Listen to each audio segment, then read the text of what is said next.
This is To All the Men I've Tolerated Before with Natalie Katona, your weekly look at everyday misogyny. Today, our guest is Tara, who is a rotating host and producer of the podcast Media Maker Spotlight. And you'll remember her as our guest for our parasocial relationships episode, where we discovered I've defeated parasocial relationships by actually connecting with people I admire. I made a promise that after this episode, I would let her come back and do a blind pitch to me about why the Godfather trilogy is secretly for the girls and we shouldn't write it off as a dude's movie. So here it is, Tara. It's your day, your moment. Welcome back. Thank you so much, Natalie. My shining moment has finally arrived. My dad is looking out down from heaven, be like, you fucking idiot. And you know what? If that is all that comes out of this, that he gets to have a you fucking idiot moment, then I think we've already won. Just to clarify for the listeners, I have not seen any of the Godfather movies. I did get to see the sets at the Academy Award Museum. Yeah. Shut up. With the Chris DeRosa. And he was like, have you seen these movies? And I went, no. So they meant nothing to you? I mean, it was pretty furniture. We took some selfies. There was ambiance, but... Did he's seen them? I think so. I think he's at least seen one. I can't remember what his was. At least one. No, this is unacceptable. Get him on the phone. And there are visuals to this episode because of the pitch deck that you requested that you get to make. And it is on Patreon under a free post. And it's a Canva link, so you can follow along. And I've heard that there's clips from the movie. All right. Well, I think they're ready. This is the first time that I've taken a back seat on my own podcast. It's your day. You're in charge. This is exciting. I might even just mute myself. No. I need your input. Okay. So spoilers ahead, but like get over it. It's not even about the spoilers. Okay, so The Godfather, and I did ask one of my oldest and dearest and bestest friends, who also loves The Godfather trilogy, to help me out with this. Okay. So, and she was like, oh, I haven't seen part 3 in so long.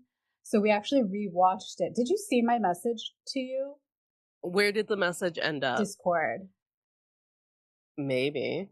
Okay, I was like, oh, I gotta take a shot of this, like a screenshot or something. Discord loves to not tell me that I have messages from people. Like, I am working hard, man. And we were like thinking the outline. She's like, yeah, you good. Okay, anyway. So, The Godfather, it's for the chicks, not dicks. I think that they should start printing that on the movie poster. Okay. And, no offense to non-binary and all that stuff, but we had to make it clever. You have to rhyme. I love rhyming. So yes, The Godfather. Okay. Oh, wait, no, it's not doing it. Okay, here we go. So first, a little bit of background. Why is this movie so damn popular? And there's always this, confusion, or debate. Is The Godfather Part 1 released in, I believe, 1972, and then Part 2 released in 1974? I actually need to double check on that. Which one is better, right? And all this stuff. All right, let's just get to it. It really, honestly, I would say, if you think about what makes a film a great film, these films meet all the criteria. Everyone was born to play these roles. So it was wonderful acting. The score is gorgeous. You know the score? I'm sure you've heard it. Yeah. I don't know if we are allowed to play it, so I didn't really want to put it up for copyright reasons. And it's so the director and co-screenwriter is Francis Ford Coppola. His father is the musical score composer. Okay. And I think ultimately it is a relatable story. Particularly, it could be argued for Americans, but wait for it. It is ultimately about a family legacy. So we start with Godfather Part 1, and it's based on a book by Mario Puzo. Um, and Vito Corleone is the Godfather. Godfather meaning like the head of the mafia, basically. But it was this organization, and the mafia is extremely respected, particularly in Sicily and all that stuff, like that background, right?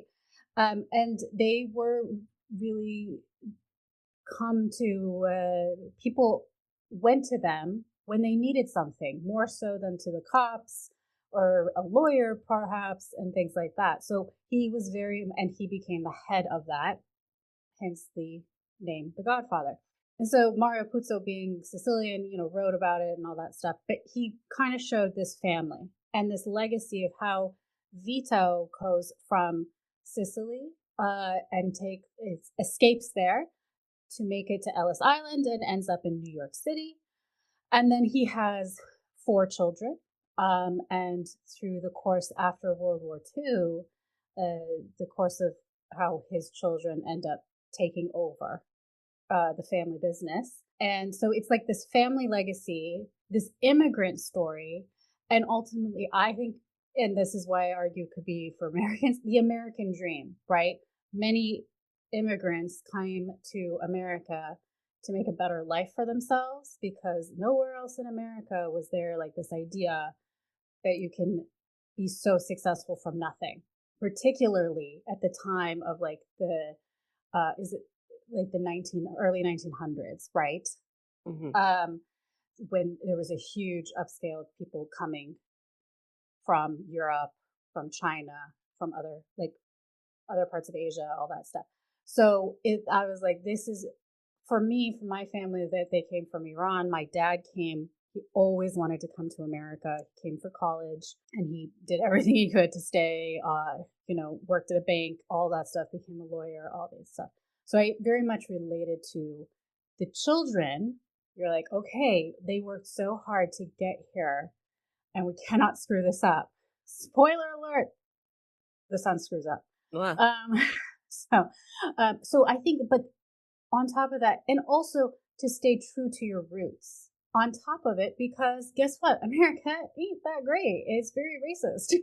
And that's one of the clips. And so that's also one of the things, because for Italians, and this is more specifically Sicilians, because there is slightly a difference, they were seen not white and dirty and all sorts of stuff.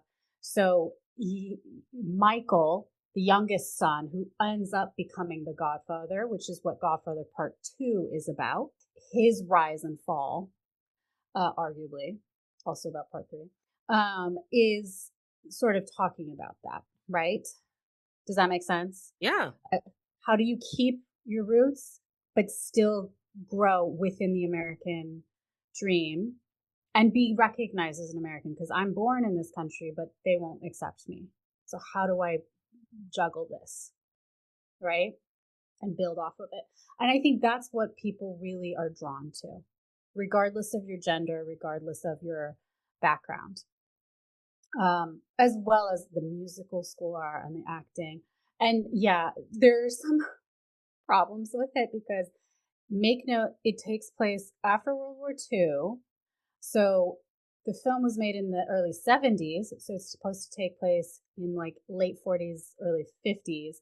And so you can kind of tell in this cover, like Diane Keaton's wig is so big. Some of the outfits are a little bit like, was that how they dressed in the 50s and 40s? I don't know. So it's sort of distracting, but then you're engrossed in the writing, in the acting, in the cinematography. It's dark, but there's a reason for it to be dark and all that stuff. So you forgive all those other stuff. So it's quite interesting, because when I was watching the behind the scenes, I was like, oh yeah, your wigs are ridiculous. Side note, it does have a soft spot in my heart, because the reason why I love it too, and I say it's a great father-daughter movie, is my dad was studying for the bar exam, and he became a lawyer on his 50th birthday. Oh. But he bought the Godfather DVD series. It had just come out, part 1, 2, 3, plus like never before seen footage and all this stuff. And so he's like, oh my God. And one weekend, I was at his place and I was like, what you doing? I was 16. And he's like, I got to study for the bar exam. And I was like, oh, okay, I'm bored. He's like, well, I do have The Godfather, and you've never seen it. We ended up watching, and this is how you should watch it, part 1, part 2, like right after another. I cried. I was like, I loved Sonny. Sonny's played by James Caan. Love him. All sorts of stuff and everything. And then when part 3, he's like, okay, I really need to study. And he was like, so I heard it's like a terrible movie. He's like, it really isn't. You should watch it. I don't need to skip studying. Yeah. You To know? watch it. So there is and that's why I mentioned my dad earlier. But in general, and I think that's also goes back to the family legacy and the relatability story. I could see that too. Any questions? How? So that's Marlon Brando, right? Yes, you'll Yes. see him like with a little mustache. Yes. How many of these people who are cast in the movie are from Sicilian or Italian? That's a great question. Yeah. Yeah. I would say a lot of them. So Marlon Brando, I believe, is Sicilian, or at least partially. So the second son, Fredo, is at least Italian. Francis Ford Coppola is Italian and Sicilian, I believe. So his sister, who plays Connie, the only daughter, Talia Shire, is Francis Ford Coppola's sister, and she plays the only daughter. She, therefore, is also Sicilian, or at least Italian. And Al Pacino is. So out of the 4 children, and Sonny is played by James Caan, who has, fun fact, won twice Sicilian of the Year, and he is not Sicilian. He is German Jewish. But he is good friends with Francis Ford Coppola. And he's like, Sonny, or James, Jimmy, I need you to play Sonny. You're Sonny. He's like, yeah, dude, no problem. So it was an interesting thing, and it's a great question. And we'll get to the casting because it is important. And within the cast, there's, their henchmen and all that stuff. I believe most of them are John Cazale. Please excuse my pronunciation. He's only done 5 films in his lifetime. He died quite young. He was, I think, more of a theater actor. All 5 films were Academy Award nominated. And he was engaged to Meryl Streep, but he died of cancer. Oh. So, little fun fact. But he is, I believe, if not Sicilian, of Italian descent. So a lot of them are. Very few who are pretending to be Italian or Sicilian. Now, Diane Keaton is playing Michael's girlfriend. Diane Keaton has to play like an Anglo-Saxon, like came from the Mayflower, kind of purposely. So, and there's a great line in the book. Any other questions? I didn't know Diane Keaton was in the trilogy. I had no idea. She is Michael's wife. Okay. No, that was good. Now, the controversial opinion, part 3. It is not a bad film. People stop saying that. As again, a film, it's a bit long. I would give it like a 2.5 stars. If you like the genre, 2.5, maybe 3 stars. Mostly for Andy Garcia. He's so hot in it. Who is not, well, he's Cuban. So, but we'll forgive. Oh, you will forgive him for that. He is so fucking hot in this movie. Loves somebody else. That's a line he says. And we're like, I'm sure you're going to get into it, but why is part 3 deemed the bad of the trilogy? Because usually I find that in trilogies, you start out strong with 1 because you're world building. And then the second movie is a lot of exposition. And like a lot of just like in the Lord of the Rings, like we're wandering the woods.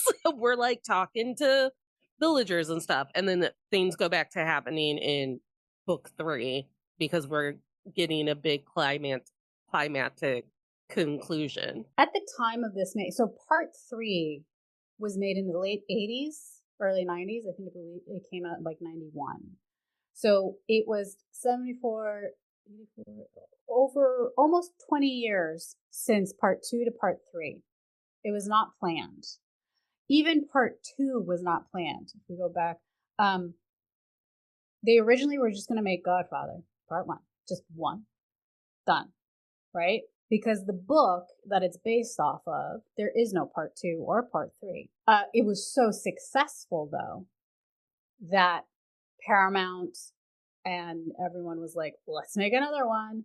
And so they made part 2, using a little bit about from the book of young Vito, which is actually just one chapter in the book, because everything really takes place when Vito is an older man, and his children are older. There's one chapter about how the hell did he get to New York City in the first place. The film part 2 goes back and forth between Michael, he's now the Godfather, and how did Vito become the Godfather in the first place. So it's a very well-made film. And that was not planned. So as also at the time, sequels, series, that kind of thing, it was not a thing. You make a sequel, it was a death sentence. Everyone was like, don't do it. But Paramount's like, no, it made money. We have weirdly faith in these guys after so much of no faith in them. And so Mario Puzo and Francis Ford Coppola went back and made a film that many, many people debate which one's better, part 1 or part 2. And still, no one has a direct answer. Like, there's all these debates, right? Because they're so good. Again, for a very similar reason. Wonderful acting, beautiful score, relatable story, everything. Everything is great. So that's one thing. Then, after a while, I've read Francis Ford Coppola's biography. I think after a while they were like, let's make a third one, I guess. I don't really know why. But, well, for one thing, they kind of felt like they wanted to close it. Again, a spoiler, part 1, we do see Vito Corleone die. Okay. In part 2, we do not see Michael die, right? He's still a young man. He's like maybe 40 in part 2. So then in part 3, it was sort of like, okay, let's actually see it. I think that was one of the reasons. And also, it's a longer time period. And now you have to think about it. They are filming in the 80s and 90s, and it now has to take place in the 70s, right? So it's this way. And again, their hair is so bizarre. Like, Al Pacino has this weird spiked up hair that I think like inspired all the boy bands in the early aughts. He does have frosted tips. And they kind of brought in another big one, and I think it's a very unfair, is they had Michael and Kay, played by Diane Keaton and Al Pacino. They have 2 children, Anthony and Mary. Now the kids are grown up, and Mary was formerly casted at Winona Ryder. But Winona Ryder was exhausted. She had been filming back to back to back. I think it was like Mermaids. I can't remember if it was Edward Scissorhands or not. It's around that time, though. She was like in everything. And so she had to stop. She was like, I can't. I really cannot do this. So 2 weeks before filming, she had to be like, I'm sorry, I quit. I can't do it. I am going to the hospital next if I don't just like take a vacation. And so Francis Ford Coppola was like, well, shit. Hold up. I have a daughter your age that would be the same age as Mary. So Sofia Coppola, his daughter, played Mary. Sophia is not an actress. She was never trained. She was, but he's like, it's not that hard. Go in front of the camera. And there is a stiffness to her. And it is, if we get to that clip, we'll see. But I hope we do. There is a great behind the scenes. So there is a love story between Mary and Vinny. played by Andy Garcia. Andy Garcia is the illegitimate son of Sonny, James Caan's character, who was like away from the family. And then he wants to join the Corleones and all that stuff, but he has to kind of prove himself. We'll get to it. And so, yes, they are technically first cousins, but they do fall in love. And they have to, yeah, so it's a lot of problems like there too. But there's a great behind the scenes interview where Sofia Coppola was talking about, and she grew up with like Diane Keaton. So she's like, oh, I was really nervous. And Diane Keaton came to me and said, what's wrong? And Sophia explains, I don't really want to do this scene. Like, my dad's there. Like, I know all these people behind the camera. She grew up with all these guys because she is the baby that is featured in part 1. And now she's the 19-year-old daughter in part 3. So it's kind of an interesting idea. So she's like, I have to do this, like, basically love scene. She has a kissing scene, a couple, with Andy Garcia, who is married at the time. He is still married to his first and only wife. Lucky lady. And, you know, she's like, it's just embarrassing. Like, he's married and, like, you know, all this stuff. And Diane Keaton, her advice was, she's like, honey, enjoy it. You're getting paid to make out with a hot guy and not get in trouble. Enjoy your time. Have fun with it. And as we were rewatching it recently, my friend and I were like, oh, I think I know when she had the talk with her. Because we will see them go, they're like, Vinny, your cousin's here. He's like, oh yeah, let her up. And she's kind of stiff and all that stuff. She's like, you can tell she's trying to remember her line. And then they cut and he's teaching her something, like they're cooking. And then they kiss. And I was like, she's much more relaxed. I think that's when Diane Keaton's like, honey, enjoy it. And she's like, I think you're right. So it's just a really fun, I was like, I knew I always liked Diane Keaton, but it was a great way. So I think people unfairly give a lot of bad rep to Sofia Coppola, who really just stepped up and was like, you want me to memorize lines, and I'm basically the second plot into this trilogy. Because the main plot is Michael and what he's doing for the family, like the family business. And stuff. So I think it's unfairly, like, harshly reviewed. And also, when you see part 1 and 2, there is a classicness to it. Part 3 is very dated. I was like, this is definitely a 90s movie. and again, I think that's the curse of the 90s. I think I think everything, I mean, even when you're watching Mermaids, and Mermaids takes place, I think, in the 60s, maybe, yeah. They're still like, or like Now and Then, there's something about those movies that you're like, this is a 90s coming of age. That's true. Like, it just drips of all of the themes that we threw into movies in the 90s. Yeah. Yeah. Because there's certain films of the 70s, you're like, that's a 70s movie. Godfather doesn't really feel like that. Yeah. And it's hard to, well, and now we're kind of like into 2025 and the 2020s.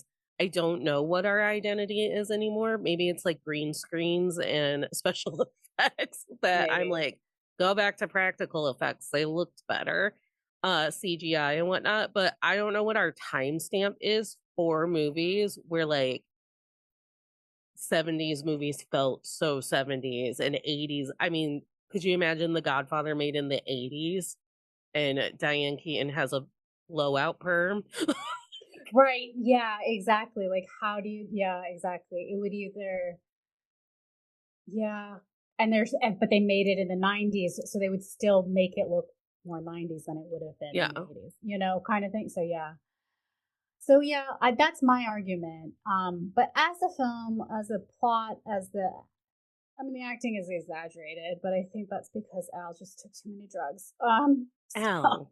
Okay. And again, my disclaimer is I don't watch boy movies. Al Pacino isn't Scarface, right? That's De Niro. No, that's Al Pacino's Scarface. Well, Say Jesus, hello to Al. my little friend. Yeah. And you will love him in part 1 and 2. You're like, that's Al Pacino? I do love Al Pacino. But again, I don't watch movies for the boys. I don't do it. If it's a dad or an uncle movie, I'm like, no, thank you. No, and this is my argument. Now we're going to get to it. This isn't a father-daughter movie. This is, ladies, get your wine, get your chocolate. You're going to get some PQs, okay? Why is it a girls' movie, a chick flick? Better than a chick flick? Let's not beat around the bush.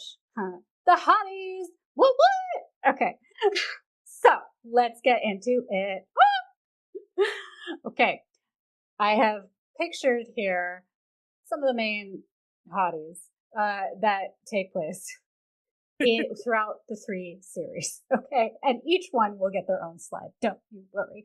Okay. We got Sonny, the eldest son, part 1 and 2. Young Vito, Robert De Niro, part 2. Tom, part 1 and 2. Michael, part 1 and 2, 3. And Vinny, part 3. Got it? Yeah. Let's get into Vito, the perfect man. Played by Robert De Niro. Particularly young Vito. I want that very clear.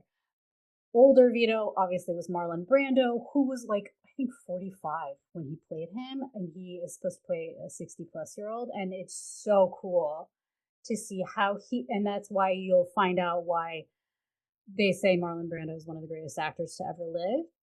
You'll see it in the behind the scenes. He's like, just like on camera, figuring out how is he going to act older. And then he puts like an orange in his cheek, like in his mouth. And that's why he looks a little bit bigger, like he's like, and like this, and he hunches up, and then he's Vito, right?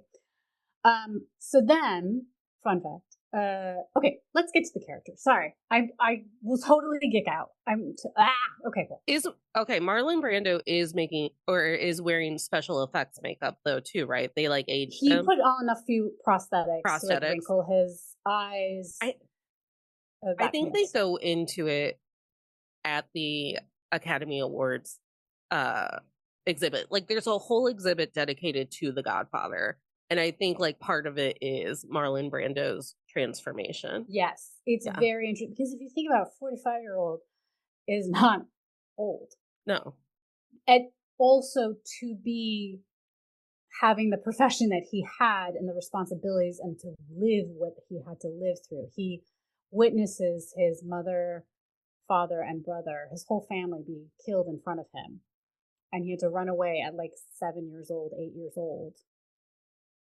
From Sicily to Ellis Island, survive that whole thing. You see it in the film.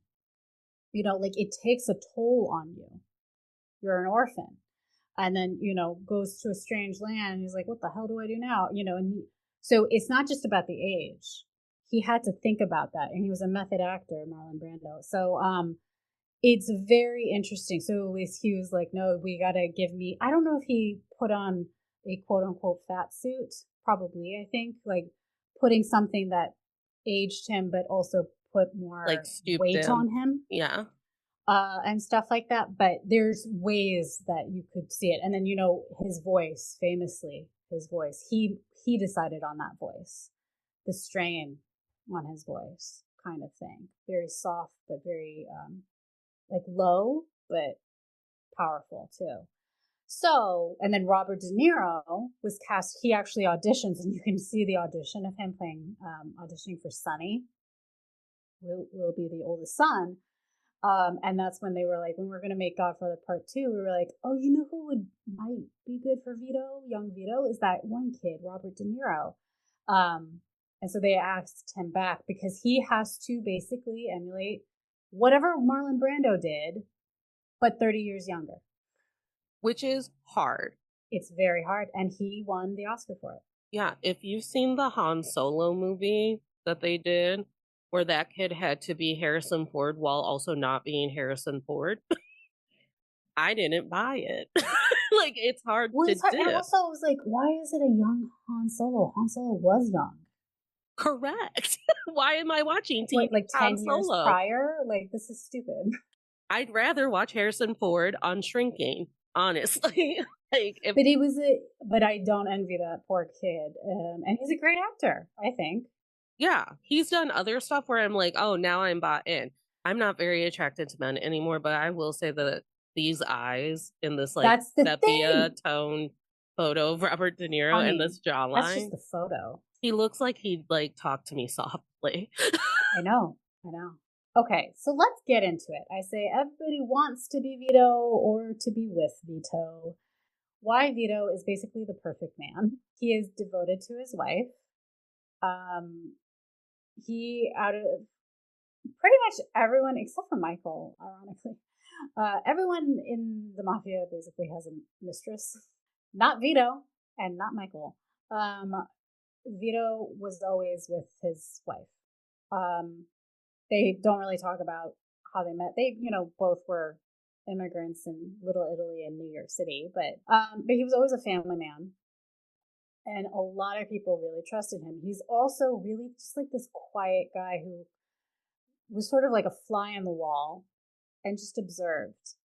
Um, in part two, we sort of see that the guy who was in charge of Little Italy, the Godfather of Little Italy in New York City, was not a very fair man. And one by one, the neighborhood were like, we don't like this guy, all sorts of stuff. And they would turn to Vito or his wife to complain. And then the wife would go, Vito, can't you do something to help? Now, here's the problem with the whole idea, and people forget about this. The way that they answer their issues, the men do especially, is through violence. So you are rooting for the bad guy. They are criminals at the end They of the are day. criminals. In the name of it's for family, it's for justice. All right, calm down. But it also has that kind of like, he's a bad boy. So, as my friend pointed out. He's doing crimes, but like for the neighborhood, like for the good of us all. So it's sort of like he wins people's trust, and he doesn't. I feel like I can't really think of it where he abuses that trust. He never does. He doesn't judge others. All sorts of stuff. I mean, there's so many different things. It's not a perfect world by any means, and we're not going to talk about the ethics of it because we know it's not good. No. but if you're talking about the character, their actual character, Vito is a really great. He was the best one, right? Yeah. Does that make sense? Yeah. And then the way, particularly young Vito is portrayed, and how he looks, and in this scene that are you talking about the one where he's like in a white shirt, yeah, like undershirt? That's okay. So this scene is they have babies now. They have 4 kids: Sonny, Fredo, Michael, Connie. Fredo was born very sick. oh, So in this scene, you're seeing him watching a doctor try to help their baby Fredo, who's crying, and they don't know what to do, and they're just trying different things, and he feels helpless. He doesn't know how to fix it, right? So I know, and I was like, oh my god, I just want to hold you to my bosom, Vito, fucking Fredo, Vito, come here. It's just like, because he's just like, I only want to fix things, and he can't. Obviously, Fredo lives to be older, like to become a man, but he's also the family idiot. That's why he's not on the list. But yeah, so, and then obviously he becomes like the Godfather. Okay. Sonny is next. Sonny, played by James Caan, who is not of Sicilian descent, but no one gives a shit. We forgive him because of the cheekbones. I'm seeing a cheekbones theme. So Sonny is the eldest son, and he's very manly. Takes care of everyone. He has a hot head, though, which will become his downfall. Spoiler alert, and this is why I cried. He dies in the first part. I did not know. Oh, no, excuse me. I did know. He has a very famous death scene. He gets shot like a bajillion times. One of the reasons, though, is because he loves the women in his life. He goes to save his sister. It was a setup, though, right? They knew his weakness. And so that's one of the things, but you love him for that. And then, but also he's a ladies' man, so he does have a wife, but Vinny was conceived in part 1, basically, with a bridesmaid. And in the book, actually, you'll read the book, and it's like Sonny's wife was telling how, like, she was a virgin on their wedding day, and, like, Sonny gets undressed, and he has a very, very big penis. And she was so scared it wasn't going to fit, but he knew how to, like, make her comfortable, and then it fit. And all that stuff. And she was explaining to her friends at the table just, like, how big he is and all that stuff. Now, I go and watch the movie after I've read the book, and I'm like, oh my God, they kept that scene in the book. If you're paying attention, in the background, you'll see the wife. She's, like, raising her hands and doing, like, distance, and she just keeps moving the distance bigger and bigger and bigger to basically allude that Sonny's penis is just so big. Then you'll see that one of the bridesmaids is listening to the story, and she gets up. The next scene is that you see Sonny is with the bridesmaid, conceiving Vinny. So I was like, oh my God, they kept the scene. That's so hilarious to me. So anyway, so he not only is a ladies' man, he knows how to pleasure. You're like, he's there for the ladies' pleasure too. I just thought that was cool. No, I love that that they didn't keep it in, but they kept it in because they kept it in for us who know about it. Yeah. Well, and my whole thing is, like, too often as a 35-year-old, I'm sitting with grown women talking about the realities of sexuality and sex with men and all of it. And, like, someone has told me, this is the first time I've ever talked that way with any girlfriends. And I'm like, no, we need to be talking about it. Like, yeah. Yeah. It's really interesting. So, personally, my favorite in the film. Okay. Now, Tom is played by Robert Duvall. He is basically an adopted son. He was Sonny's best friend, and he is of Irish and German immigrants family. In the book, it is explained. It's not really explained in the movie, but it's explained in the book that his parents were, like, alcoholics, and they didn't really pay much attention to him. And Sonny took him in, and just, again, it shows, like, Sonny's kindness, but in a rough way. He's like, listen, you little orphan boy, like, just come over for dinner. That's how he would do it. But he really took him in, and the Corleones really didn't question it. They're like, this kid there's potentially, he's a good kid. Like, he needs a family too. So they brought him in. He learns Sicilian, and becomes the most trusted, like, another son to them. Now, the other families, the other mafia members, they don't really take him seriously, and that's going to be a mistake on their part. I argue, though, he's the most like Vito out of all his children. He learned how to stay calm, to stay quiet, and to observe. He stays level-headed. As much as Sonny is a hothead, as much as Michael, you learn he's so ruthless. Fredo never was a leader. We'll learn. I think Connie could have been a good godfather, but they wouldn't because she was a woman. But also she has to learn a long, long way.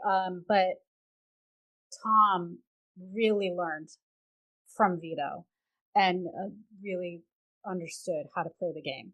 And he has a loyalty. Now, he's the consigliere, which is basically this almost like second in command after the Godfather. So the Godfather always has, and this is true, I'm hoping I'm saying it right, consigliere, which is almost like a lawyer, but really they're a business manager, they're the lawyer, they're the brains, they're the military general for the Godfather. Okay. It has always been a Sicilian who does it. So when Vito becomes the Godfather and In the book, it is explained that Tom is the only one who really goes to college, becomes a lawyer. And Vito's like, what do you want to do? Like, I have connections anywhere. I can get you into any law firm. And he goes, I want to work for you, Vito. And he goes, oh, okay.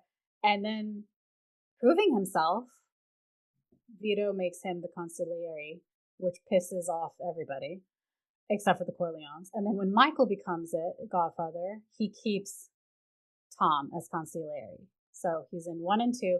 In part 3, they say that Tom had died. It's mostly because Robert Duvall was like, "Fuck this! I'm not doing part 3." So they didn't want another actor to play Tom. Right. They just said Tom died. Okay. Am I making you want to watch this movie? No. I think I have to do it for research purposes now. Oh, he's so fucking hot. Michael. Okay. Okay. So this scene with him in this like beautiful cashmere. So fucking hot. Anyway. Okay, so Michael, there's this argument that Marlon Brando shouldn't have even won Best Actor because he should have been Best Supporting Actor since Michael is the real lead of The Godfather. I don't know. But oh well, he was the name. Marlon was the name. So okay. In the book, he's my favorite, and I'm very, very worried for myself because he's very, very dangerous. He's dangerous in the film. He's much more dangerous and ruthless in the book. He is by far the most different out of all his siblings. Okay, out of everyone in the family, he understands to really how to play the game. As you'll sort of see it in one of the clips. And he also changes the most. This is why the character of Michael is so important, because again, they thought they were only going to make one film. Mm-hmm. That's why they're like, Michael is the most important character. So, this is why one of my biggest points of why this film was so successful and why it's such a chick flick is you can thank the women, because Francis Ford Coppola, I mean, everyone auditions for this movie. Again, you'll see them behind the scenes. Martin Sheen, fucking everybody. Like, I remember seeing all of these, and I'm like, oh my God, I forgot about that actor. Like everyone was like auditioning. But he was like, I really like this kid, Al Pacino. At the time, Al Pacino had done a couple of, he was mostly a theater actor. He's in his late 20s, I think. And he only had done one film, right? And then everything else was theater. And he's like, there's something about this guy. But Paramount Studios, being the assholes that they are, were like, no, he's ugly, he's short, he's, who the fuck cares about him? Like, Michael, like, if he has to hold his own to our Marlon Brando, we got to see him. So, going back to it, he's arguably the most different from the family, and he changes the most. Again, Michael Corleone, the youngest son, was never supposed to be the Godfather. Okay? Because you had Sonny, then Fredo, but, Fredo was never going to be the Godfather. But no one thought that Sonny would die. And then it would be Michael. Michael goes, and he was like, I'm not going to be like my family. I'm going to be like an all-American boy, kind of thing. We're not going to be into the mafia, right? I'm going to legitimize my name. And he ends up enlisting and fighting into World War II, and he becomes a hero, a veteran. But when Sonny, the whole point of The Godfather film and book is when another mafia member hates that Vito does not agree to get into drug dealing because their main money is gambling. Okay. And this is why I like Vito. And he's like, I don't judge anyone. A man makes his money however he makes his money. Gambling is a pretty harmless vice. You get into drugs, there's more complications. Yes, there's more money, but there's more complications. So with all due respect, the Corleones and our business, we will not get into it. This mafia guy hates that and decides, I'm going to go kill Vito. Vito to force everybody else to get into my business, which is the heroin. I think it was heroin, but it was drugs. Well, he made a mistake, didn't he? Because Michael was like, you went after my dad, you went after my family. And now that's personal. Well, he says it's not personal, but it is. And that's when things change. And then, of course, Sonny dies. Fredo is not tough enough. He's too weak. He's too influenced, right? He can shift sides easily. You can't have that. And Michael becomes the Godfather. And so that's why they say he changes the most, coming from, I would never be in the mafia, to being the head of the mafia.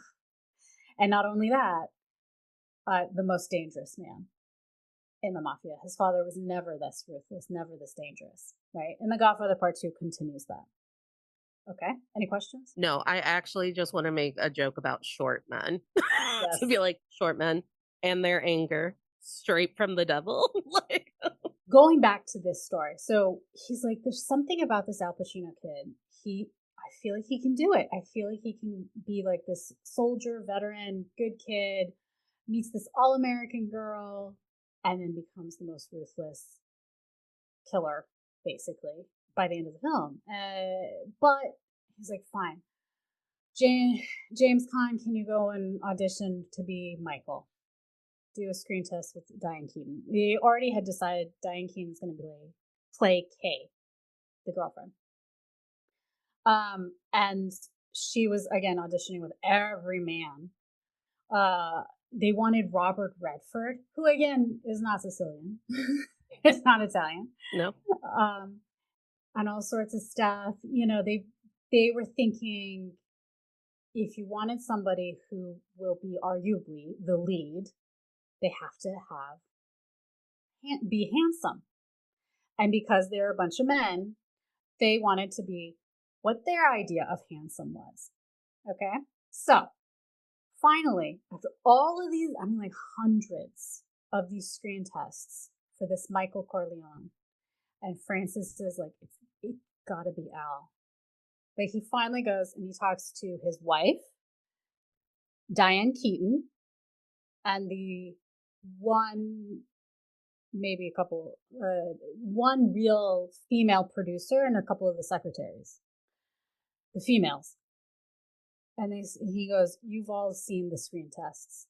Who do you think is Michael? Because they all also know the script. They know the story. They know what they need. Every single female said, Al Pacino. He undresses you with his eyes. And I was like, oh my God, that's so true. There's an uneasiness, but you cannot look away. You want him to undress you.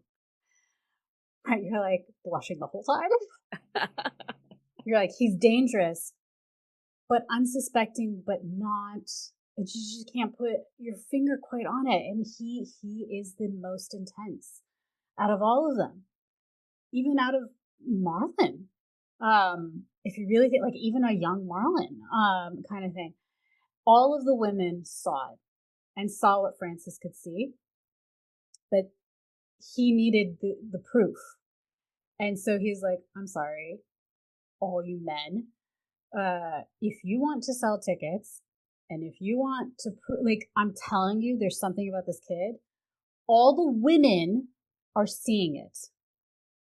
You gotta let us do this. So, finally, you know, it's famous. The Paramount would constantly be around, and any mistake, they were like, we will replace you in a heartbeat. To Francis, to Al, you know, all sorts of stuff. And they kind of proved that there's a whole thing about it. So this is why I think Michael, he is so great. And Al Pacino is great in this. And he has this intensity to him.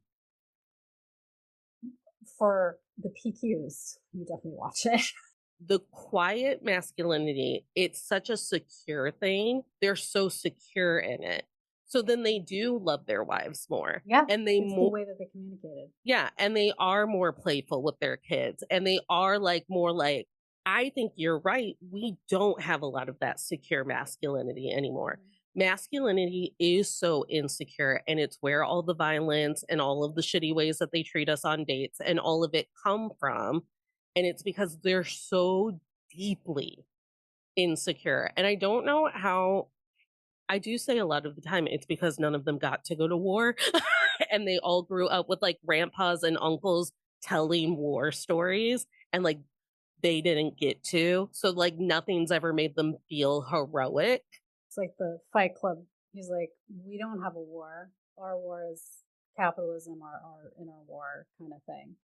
Exactly. So I think that is really the interesting part, and how the movie does actually defy misogyny and toxic masculinity and all of it, because every slide you said, they were men who took care of business because their community needed something or their wives needed something or whatever.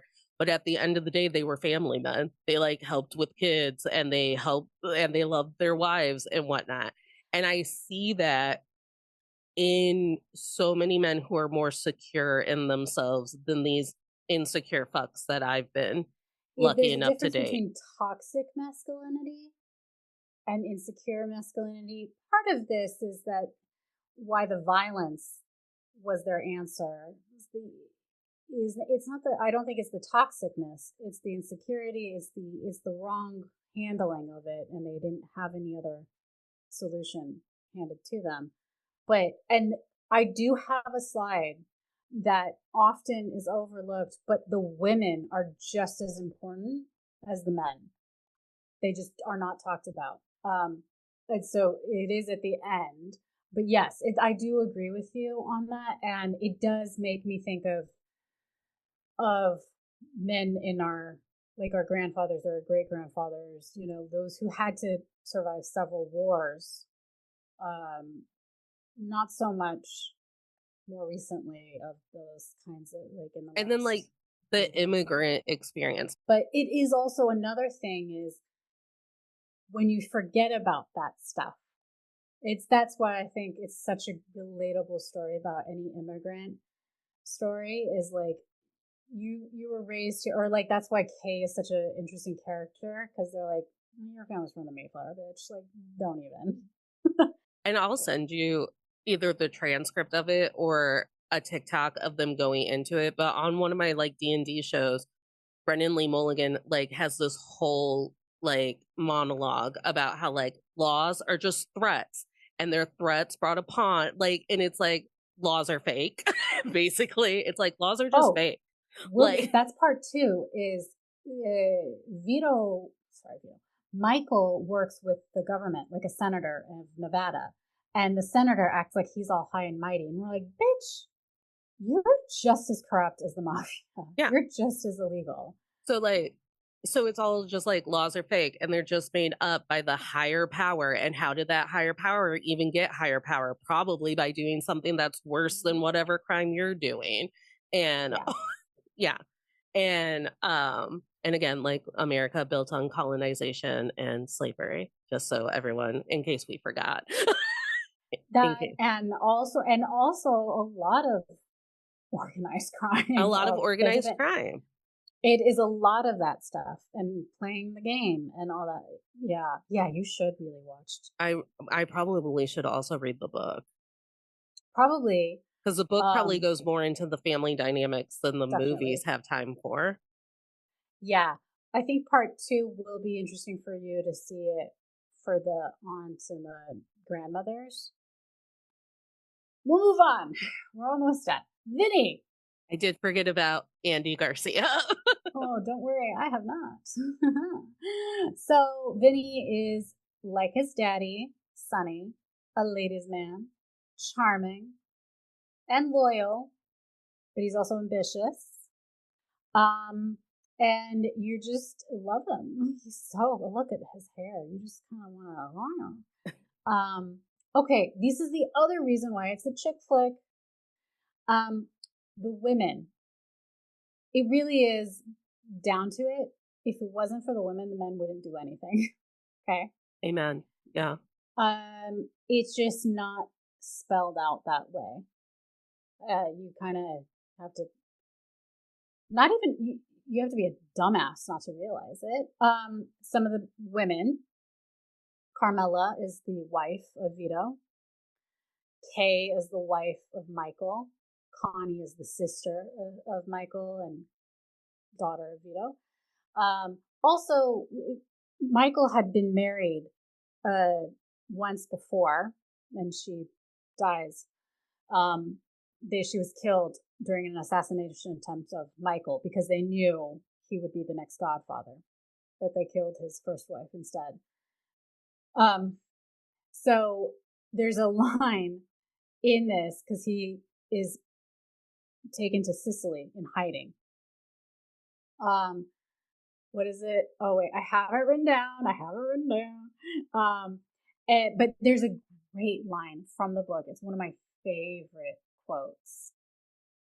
Okay, and it's on the slide. It says, "This is about Carmela." Okay, she was quite content not to share the pain of her men. After all, did they share the pain of women? And I think that is sort of like my thesis of this. The story is ultimately what is about family from a man's point of view, but remembering that when you think of family, it really begins with the mother, the woman, right? Everything that they've done, Vito does everything. His mother is killed in front of him. He avenges her death. Everything goes to that. When Carmela asks him to do something to help with a fair treatment, it's for his wife, and that builds the trust and the loyalty and becomes the Godfather. Her sons, they really do everything for her, and eventually their wives as well, son or their sister, right? Sonny is like, I will avenge my sister's being treated horribly. I'm gonna go get revenge, and it was a setup to kill him. All that stuff. Back to this. Okay. So when Michael goes to Sicily and he meets Napoleona, and it's love at first sight for him. His guards go, Michael, in Sicily, women are more dangerous than shotguns. There's another thesis. And I also wanted to give them credit because Kay and Connie, throughout part 1, 2, and 3, become so strong as characters. Not a lot of people give them a lot of credit, particularly Connie, I think. Connie becomes this spoiled little girl who's like, it's written in the book, she's Vito's favorite. She gets married to not a nice man and all this stuff. She abandons her children and her responsibilities. She feels sorry for herself. She looks so glamorous in part 2. But then she realizes she has to be responsible. By part 3, she's really the orchestrating everything to make Vinny a Corleone, to make sure, because she knows Michael's going to have a downfall, and to keep everything afloat. Kay was this innocent girl, like everything's a-okay, sort of thing.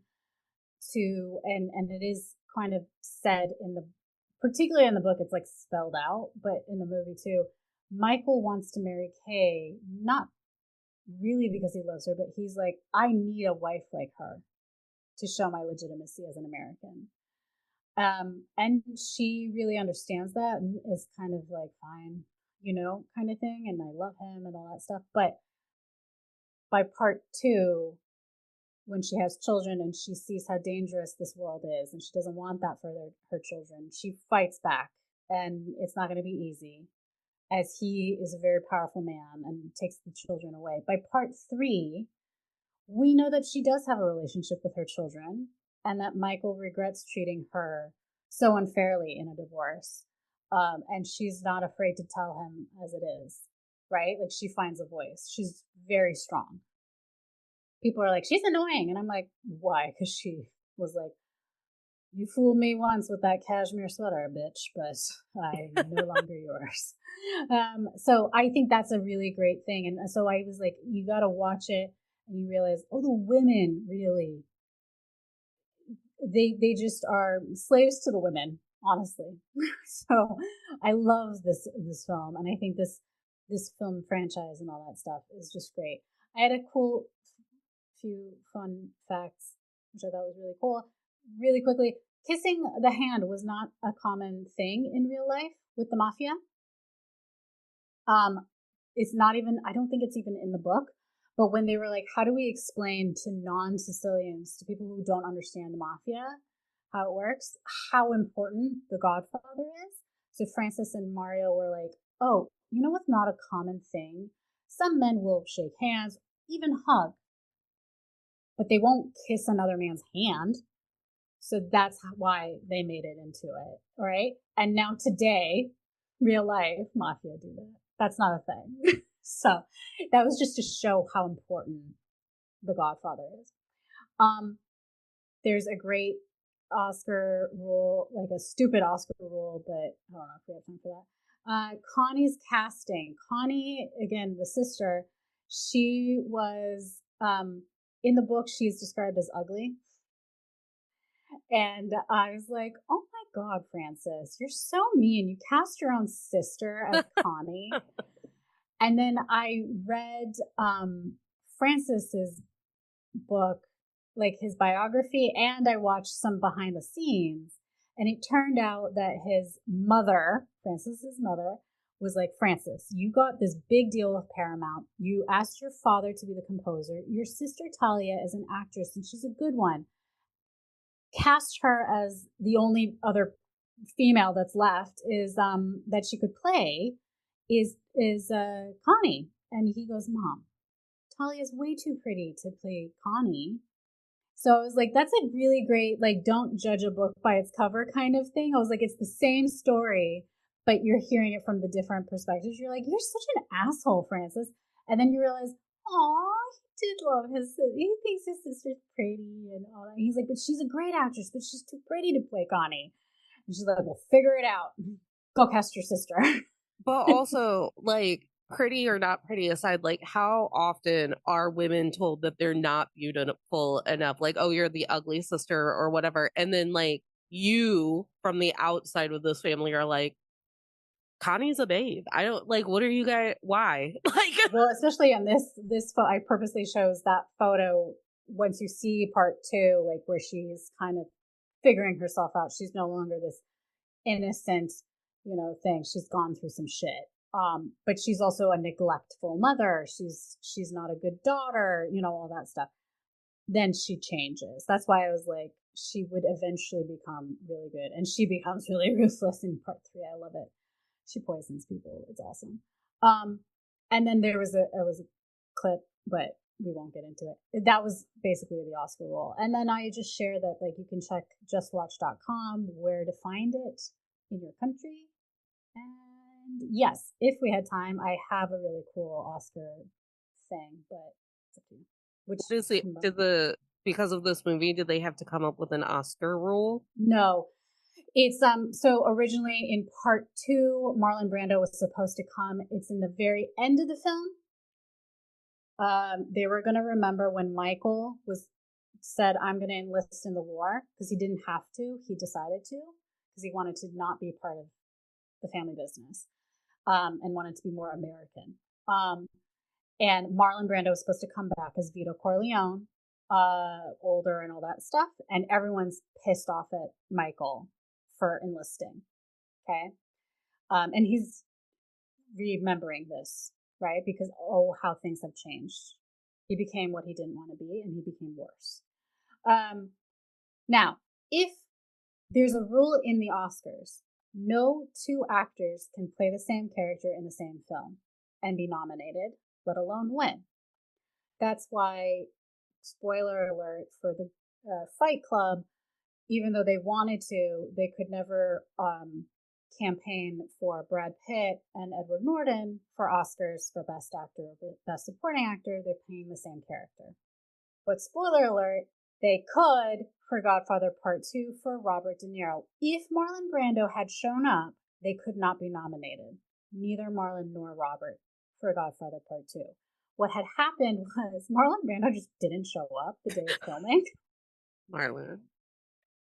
Oh, you drama queen. So he's being an asshole, and Francis is like, "What?" And he's like, "He didn't feel like it," and or whatever. I don't know what the reason was, but like Francis is like, "Shit, shit, shit. What do I do? What do I do?"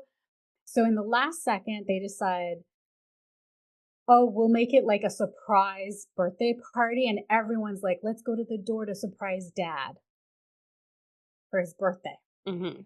And that's why Marlon Brando is never seen in part 2. Now, since Marlon never showed up, when it was Oscar season, they said, "Hey, we can campaign for Robert De Niro to be nominated for Best Supporting Actor," and Robert De Niro, rightfully so, won it. But if Marlon had shown up, he couldn't. And I thought that was a cool kind of thing. It worked out in the end. So and that was like the scene. You could have seen it that way. But yeah. Anyway, thank you so much. I hope you watch it. I think we kind of did the lesson and the big takeaway, which is like, and am I going to be able to recap it? I don't know. But it was basically like this idea of like security in your masculinity and like the difference between that. But if you had to put into words what people are supposed to take away from the Godfather trilogy and learn about women or misogyny or any of it, what would you think we're supposed to be learning? I think what always bothered me, especially why they used it in like Barbie as like a mansplaining thing. They were trying to say like think of a way to show annoyingness of mansplaining. Not saying that Godfather was bad or anything like a guy's movie, but I was like, it's not a guy's movie.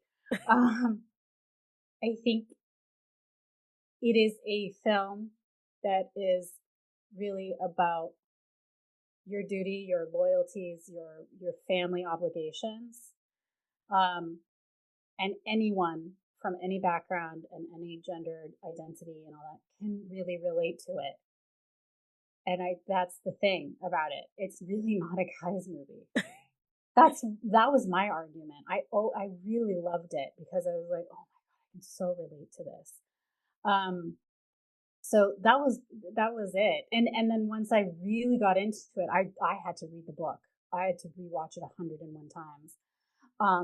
And I sort of noticed a lot more things that I was like, actually, they think it's a guy's movie because you see a lot of men in it.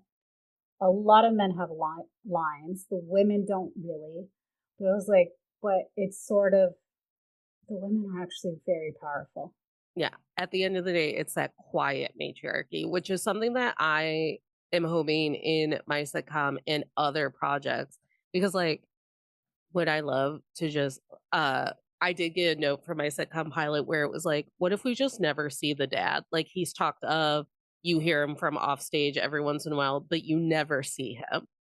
Yeah, because he's just like an invisible figure while these women are getting things done or trying to get their lives together or whatever. And I love that idea.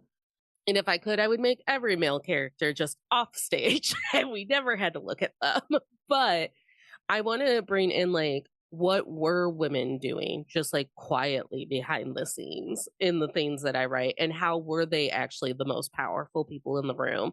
There's that line in My Big Fat Greek Wedding, which is a movie where everything that happens in My Big Fat Greek Wedding has happened to my family.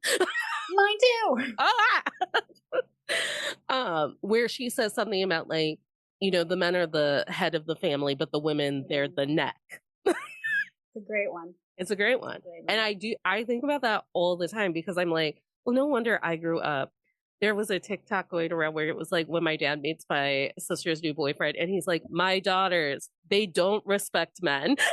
They disrespect men. They do not value them. They do not like them. They do not respect them. And I was like, well, I did that because everywhere I looked, it was really my mom and my aunts being the loudest power in the room to be like, we're not doing that, or knock that off, or whatever. Yeah, I see that. And to your point of like, what were the women doing? That's why I loved Connie in part 3. That's another thing I loved about part 3. I was like, Connie is really the Godfather in part 3.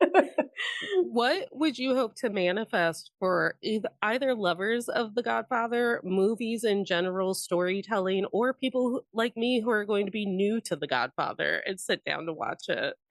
To let me know, are you more of a Sonny or a Michael kind of person? Like, who would you rather want? Because we all know you want Vito and therefore Tom. And just to really like appreciate it, like it's really not that exaggerated. People, you have to come with that clear mind. You got to get into the mood for it because when people won't shut up about something, there's that expectation. You're like, all right, wow me. I do think this will be one of those instances where you're like, oh shit, yeah. But sometimes they're like, it was a bit long. It is long movies, but it passes by so quickly. All right. Well, Tara, thank you so much for building a pitch deck for my podcast. Thank you for the opportunity. I was so happy. So much work, so much effort. You went above and beyond. Let the listeners know once again where they can connect with you so they can talk to you about their time watching The Godfather. I am on a lot of socials at Tara_Jabari, and I have several podcasts, but one is out now, Who Was She podcast, which is about women throughout history. Season 4 is out about Carol Lombard, and we are on Instagram and Facebook at Who Was She podcast. And then also Women in Film and Video of Washington, D.C.'s Media Maker Spotlight. So reach out, Tara_Jabari, Who Was She podcast. And tolerators, you know where to find us. It's Men I've Tolerated Pod on Instagram or NadleyK124 on Instagram and TikTok. Type into all the men I've tolerated before onto YouTube, Pinterest, any social you're on. We're probably there too. And remember, tolerators, you don't have to smile through anything you're tolerating, including a bunch of men being on screen, but you're really, really, really convinced that they are actually making a point about toxic masculinity. People just aren't getting it. Smiles are for joy.